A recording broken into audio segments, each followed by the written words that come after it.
Hello student, today we are going to learn what is meant by proportion.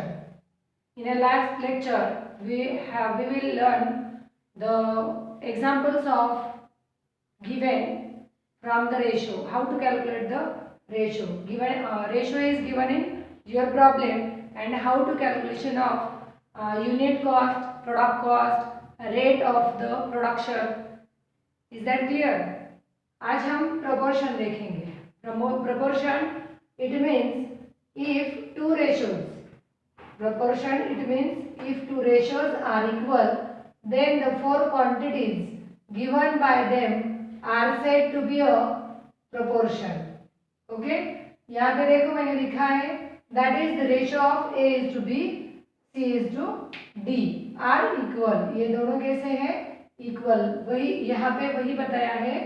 दो ratio दिए हैं, to ratios are equal. दो ratio equal है जैसे A is to B and C is to D. Then the four quantities, यहाँ पे कितनी quantities हुई? ये एक, ये दो, ये थ्री और ये फोर. कितनी क्वांटिटीज मिली है यहाँ पे? Four quantities. So four quantities given by them are said to be proportion. इसको हमने जैसे लिखा है इसे हम क्या बोलते हैं?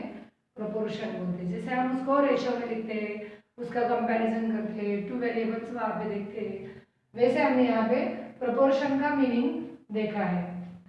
Then A B C D, ये जो चार क्वांटिटीज है, क्या बोला है इसको? Quantities. Four quantities of A B C D are said to be in proportion and we write this format, in this format. Here we see we write in this format A is to B, C is to D. ये दो चार quantities है और वो चार quantities हमने ऐसे इस प्रकार लिखी है, इंडिकेट की है. Here A and B, sorry B and C. यहाँ पे देखो अभी ये दोनों B एंड C कैसे दिख रहा है? B and C are called means. Means यानी क्या? जो मिडल लेवल में आते हैं उसको क्या बोलते हैं? मीन्स बोलते हैं. जो बीच में आते हैं वो मीन्स रहते हैं. देखो B and C are called means and A and D are called extremes. A and D ये दोनों बाजू वाली अमाउंट है, बाजू वाली क्वांटिटीज है, फ्रीक्वेंसी है. तो यहाँ पे जो बाजू वाले अल्फाबेट्स है उसको क्या बोला है? एक्सट्रीम. और जो मिडल वाले है उसको क्या बोला है? मीन्स. ओके, तो आपके ध्यान में आएगा बीच वाले है वो मीन्स है और बाजू वाले है वो एक्सट्रीम्स है. आगे देखो फर्दर डी इज कॉल्ड. अभी डी जो है वो क्या है? लास्ट नंबर पे है. डी किधर है? लास्ट नंबर पे. D is called fourth proportional to A B C. A B C का फोर्थ यानी चौथा भाग, चौथा quantity, fourth last quantity D है, इसलिए उसको क्या बोला है? Fourth proportion. ये पहला वाला प्रोपोर्शन, ये दूसरा वाला, ये तीसरा वाला, ये चौथा वाला प्रोपोर्शन. इसीलिए डी को क्या बोला है? फोर्थ वाला प्रोपोर्शन. और वो किसका है? पहले उसके कौन कौन है? ए बी और सी. ओके, सो नोट दिए यहाँ पे, नोट डाउन करो यहाँ पे. If A B C D are in proportion, यहाँ पे हमने तीन बोला था, उसका डी फोर्थ वाला प्रोपोर्शन है. यहाँ पे हम चारों देख रहे हैं जो प्रोपोर्शन में बताए गए. तो हम कैसे लिखेंगे उसको? A इज टू बी यानी कैसे लिखेंगे? फर्स्ट मैथ्स के कुछ प्रोपोर्शन में हमने देखा है, कुछ पहले वाले एग्जांपल में देखा है. A इज टू बी यानी वो क्या रहता है? डिवाइडेशन रहता है, हमने वो पढ़ा है. A इज टू बी यानी A divided by B and C is to D यानी C डिवाइडेड बाय D. तो इसका क्या हुआ मीनिंग? हम यहाँ पे क्या करते हैं? क्रॉस मल्टीप्लिकेशन है ना. तो AD is equal to BC. ये कैसे इक्वेशन हुआ? इक्वल टू इक्वेशन हुआ. यहाँ पे वही बताया, टू रेशियोज आर इक्वल. दो रेशियो है और वो कैसे एक दूसरे के साथ इक्वल है, ये हमें यहाँ पे बताना है. तो यहाँ पे देखो देयरफॉर प्रोडक्ट्स ऑफ एक्सट्रीम. यहाँ पे हमने क्या बोला है कि A एंड D क्या है? एक्सट्रीम है. यहाँ पे इसको क्या लिखा है फिर हमने? एक्सट्रीम. और B और C क्या है? मीन्स है. इसीलिए ये दोनों भी कैसे हो गए? इक्वल हो गए. Extreme is equal to means. समझ में आया? प्रोपोर्शन, प्रोपोर्शन में इंपॉर्टेंट क्या है? प्रोपोर्शन में 2 वेरिएबल्स, 2 रेशोज आने होते हैं। वहाँ पे 4 क्वांटिटीज दी जाती है, 4 क्वांटिटीज रहती है, तो हमें दोनों दोनों का कपल बना के, दो दो की जोड़ी बना के उसको इक्वल बनाने का दिखाई देता है यहाँ पे। सो टू रेशोज का इक्वल रेशोज का उन्होंने यहाँ पे जिक्र किया है। 2 ratios given in the 4 quantities. So ABCD का एग्जांपल दिया है, A:B, C:D। उसको हम अगर इस फॉर्मेट में लिखेंगे, इस प्रोपोर्शन में लिखेंगे, तो AB और CD ऐसे दोनों एक दूसरे की जोड़ी है, और वो जोड़ी दोनों कैसे है? इक्वल है, ऐसे हम यहाँ पे बताया है। जो बीच में है उसको मिडल मिडल बोलते हैं, और जो आगे का और लास्ट वाला देते हैं उसको एक्सट्रीम बोलते हैं। डी कैसे है? 4 प्रोपोर्शनल है। तो ABCD का 4 प्रोपोर्शन करके यहाँ पे हमने A:B का A/B किया, C/D किया, उसका क्रॉस मल्टीप्लिकेशन किया। तो AD is equal to BC, यानी क्या हुआ? Extremes is equal to means आया। ओके, अभी प्रोपोर्शन का मीनिंग आपके ध्यान में आ रहेगा। प्रोपोर्शन किसे बोलते हैं? उसको अगर 4 क्वांटिटीज दी रही है तो उनको 2 इक्वल जोड़ी में हमें दिखाना पड़ता है, उनका रेशो जो रहता है वो इक्वल आता है, 2 जोड़ियों का रेशो इक्वल आता है। जैसे कि हमने यहाँ पे बताया है कि AD is equal to BC। AD it means extremes और BC it means means. Okay, so here we are going to discuss on types of proportion. Types of proportion, यहाँ पे 3 टाइप्स बताए हैं। 3 टाइप्स कौन कौन से देखो? कंटिन्यूअस प्रोपोर्शन, डायरेक्ट प्रोपोर्शन और इंक्रीज प्रोपोर्शन। कंटिन्यूअस प्रोपोर्शन यानी कंटिन्यूअसली उसमें एडिशन और मल्टीप्लिकेशन, डिवाइडेशन किया जाता है। डायरेक्ट प्रोपोर्शन यानी उसको जो चीज़ें हमें देनी है या जिन चीज़ों का हम जिक्र करते हैं, यानी कि डायरेक्टली उसका कैलकुलेशन होता है। जैसे कि मैंने ये 25 रुपीज़ का पेन बाइंग किया, खरीदी किया, परचेस किया, तो मैं इसके 25 रुपीज़ दे के आई। फुकट में उन्होंने मुझे ये पेन नहीं दिया, तो मैंने क्या किया? पैसे दिए और पेन लिया। ऐसे यहाँ पे डायरेक्टली प्रोपोर्शन उनका इंडिकेट किया जाता है। एग्जाम्पल में हम देखेंगे। और इनवर्स, इनवर्स यानी क्या? बिजी, व्यस्त, उसको हिंदी में बोलते हैं व्यस्त। व्यस्त रहना, काम में मग्न रहना। तो जो काम करते हैं, काम वाले लोगों के लिए प्रोपोर्शन यूज किया जाता है। हर एक चीज़ के लिए अलग अलग तरीके का, अलग अलग टाइप का प्रोपोर्शन यूज होता है। तो हम देखेंगे आज टाइप्स ऑफ प्रोपोर्शन। यहाँ पे देखो कंटिन्यूअस प्रोपोर्शन। कंटिन्यूअस प्रोपोर्शन का मीनिंग क्या है? कंटिन्यूअस यानी उसमें सातत्य होना चाहिए, उसमें कंटिन्यूअसली प्रोग्रेस होनी चाहिए, कंटिन्यूअसली उसमें addition, subtraction, any other quantity and any other amount उसमें एडिशन होनी चाहिए। तो देखो यहाँ पे इफ ABC आर 3 क्वांटिटीज, हमने यहाँ पे 4 क्वांटिटीज का देखा यहाँ पे प्रोपोर्शन। अभी यहाँ पे हम देख रहे हैं कंटिन्यूअस प्रोपोर्शन में 3 क्वांटिटीज यहाँ पे बताए गए हैं, of same kind and if A/B, B/C। अब आप यहाँ पे देखते रहेंगे कि B रिपीट हुआ है, A/B और इज इक्वल टू B/C। यहाँ पे 3 ही प्रोपोर्शन दिए, तो मिडल वाला जो रहता है मीन, जैसे कि हमने अभी देखा है प्रोपोर्शन में जो मीन रहता है उसका रिपीटेशन होता है। तो यहाँ पे क्या हुआ? A:B it means A/B is equal to B:C। इसका मतलब क्या हुआ? A:B is equal to B:C, यानी क्या? A/B and B/C। तो फिर वापस से हम इसको क्या करते हैं? क्रॉस मल्टीप्लिकेशन करते हैं। क्रॉस मल्टीप्लिकेशन करने के बाद हमें ये इक्वेशन मिलता है। सही है ना? आपके ध्यान में आया रहेगा। यहाँ पे नोट दी है, नोट में बताएगी, note that B² is equal to AC। B² AC कैसे आया? क्रॉस मल्टीप्लिकेशन होने के बाद B का स्क्वायर हुआ, इज इक्वल टू क्या आया? B का square is equal to AC। इसको क्या बोलते हैं हम? Continuous proportion.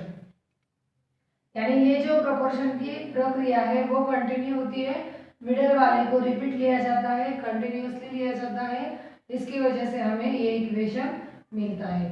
सेकेंड वाला हम टाइप्स देखेंगे, डायरेक्ट प्रोपोर्शन। अभी डायरेक्ट यानी क्या? Direct payment, direct inclusion. देखो यहाँ पे डायरेक्ट पेमेंट, जैसे कि मैंने पेन का एग्जांपल बताया, मैंने पेन परचेज किया तो मैंने 25 रुपीज़ उसको पे किया। यहाँ पे भी उन्होंने एक पेट्रोल का एग्जांपल बताया। पेट्रोल कॉस्ट हुई 71 रुपीज पर लीटर। PL यानी क्या, पर लीटर। 71 पर लीटर। तो यहाँ पे देखो ये पर्सन बाय 3 लीटर, उन्होंने क्या किया है, 3 लीटर पेट्रोल परचेज किया है। बाय यानी परचेज। ओके, ही पे, इसका मल्टीप्लिकेशन करके देखो 71 इंटू 3 लीटर लिया ना, 1 लीटर को 71, तो 3 लीटर के कितने हुए, 213 हुए। ओके, आया ध्यान में, 213। तो उसकी डेफिनेशन देखो अभी डायरेक्ट प्रोडक्शन की। जैसे कि मैंने आपको बोला ये 25 का पे मैंने 25 दे के परचेस किया। यहाँ पे भी उन्होंने क्या किया, 3 लीटर पेट्रोल लिया, 1 लीटर का 71 है, तो उन्होंने ये पेमेंट डायरेक्टली किया। ओके, तो ये एग्जांपल बताया, उसकी वजह से हम अभी उसके हिसाब से हम डेफिनेशन देखेंगे।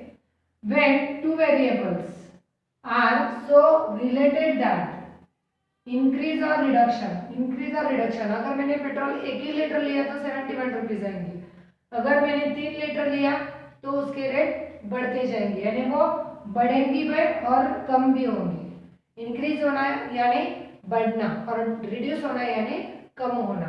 अगर मैं 3 लीटर की बजाय 2 लीटर पेट्रोल लेती तो मेरी अमाउंट कम होती, मेरा पेमेंट कम जाता, मैं कम पेट्रोल परचेस करती। Okay, in one cases an increase or reduction, in the other cases same ratio then the proportion is called direct proportion।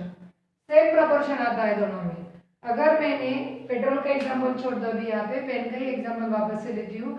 अगर मैंने एक पेन लिया, परचेस किया, तो इसके लिए मैं 25 रुपीज दे रही हूँ। मैंने अगर 2 पेन परचेस किए तो मैं 50 दे रही हूँ। मैंने अगर 10 पेन परचेस किए तो 250 देना पड़ेगा मुझे, सही है ना। तो यहाँ पे जितना इंक्रीज होता है क्वांटिटी में, उतना ही इंक्रीज अमाउंट में होता है, सही है। जितनी क्वांटिटी हम परचेस करेंगे उतनी अमाउंट हमें ज़्यादा देनी पड़ेगी। यहाँ पे सेम इक्वेशन आता है, सेम प्रोपोर्शन में इंक्रीजेस और रिड्यूसेस एट ए टाइम होता है। अगर मैं 10 पेन की बजाय 5 पेन लेती तो उसका भी अमाउंट कम होता, 5 पेन का जितना आता है उतना ही आता। ठीक है, तो आपके ध्यान में आ रहेगा डायरेक्ट प्रोपोर्शन यानी उसका जितना बाइंग करेंगे, परचेस करेंगे, उतना हमें पेमेंट देना ही पड़ता है। तो उसमें बाइंग यानी परचेस इंक्रीज होता है तो अमाउंट भी इंक्रीज होती है, परचेस कम होता है तो अमाउंट भी अपने आप कम होती है। इसको डायरेक्ट प्रोपोर्शन हम बोलते हैं। देन तीसरा टाइप है इनवर्स प्रोपोर्शन। अभी इनवर्स प्रोपोर्शन यानी क्या, काम में व्यस्त रहना। उसी चीज का एक एग्जांपल लिया हमने। सपोज दैट अ पर्सन, एक पर्सन है, एक मैन है, वो उसका काम कंप्लीट कर रहा है, उसका जॉब है, वो जॉब वो 15 दिन में 15 days working 4 hour per day, एक दिन में वो 4 घंटा काम कर रहा है, एक दिन में 4 घंटा काम कर रहा है, ऐसे वो 15 दिन काम कर रहा है। यहाँ पे देखो लिखा है मैंने नंबर ऑफ डेज, वो 15 डेज में 4 घंटा काम कर रहा है, सही है ना। 15 डेज में 4 घंटे काम कर रहा है, वर्किंग ऑफ आवर्स।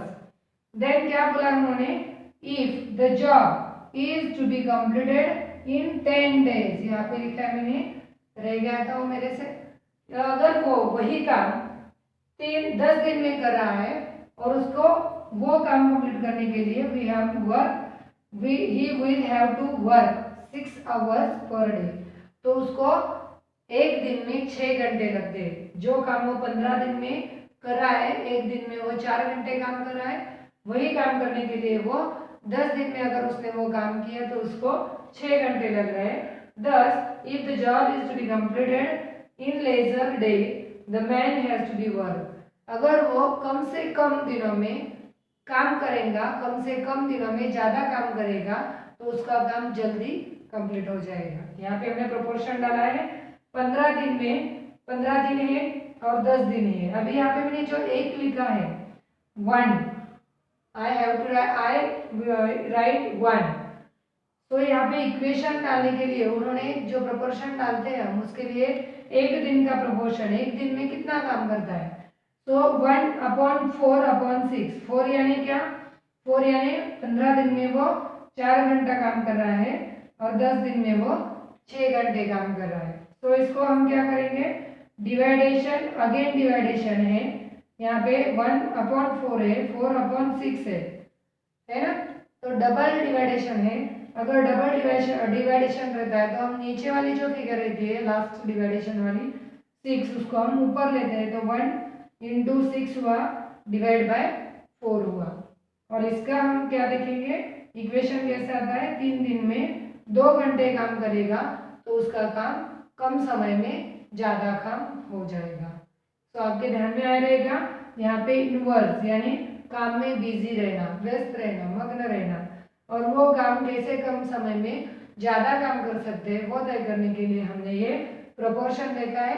जो काम आवर्स में काउंटिंग किए जाते हैं उसको इनवर्स प्रोपोर्शन में लाया जाता है, जो काम या जो पेमेंट हम डायरेक्टली करते हैं उसको डायरेक्ट प्रोपोर्शन में लाया जाता है, और जहाँ पे हमें कंटिन्यूसली कुछ अमाउंट का, कुछ मीनिंग का, कुछ फ्रीक्वेंसी का बार बार इस्तेमाल करना पड़ता है उसे कंटिन्यू प्रोपोर्शन कहते हैं। यहाँ पे हमने 3 टाइप्स देखे हैं, continue proportion, direct proportion and inverse proportion. तो आपके ध्यान में आ रहेगा proportion means what, and proportion के लिए हमें किन चीज़ों का इस्तेमाल करना चाहिए और कौन सी चीज़ों के साथ हम प्रोपोर्शन कर सकते हैं। यहाँ पे हमारा ये पॉइंट खत्म होता है, आगे हम न्यू पॉइंट देखेंगे। यहाँ पे हम रुकते हैं। Thank you very much.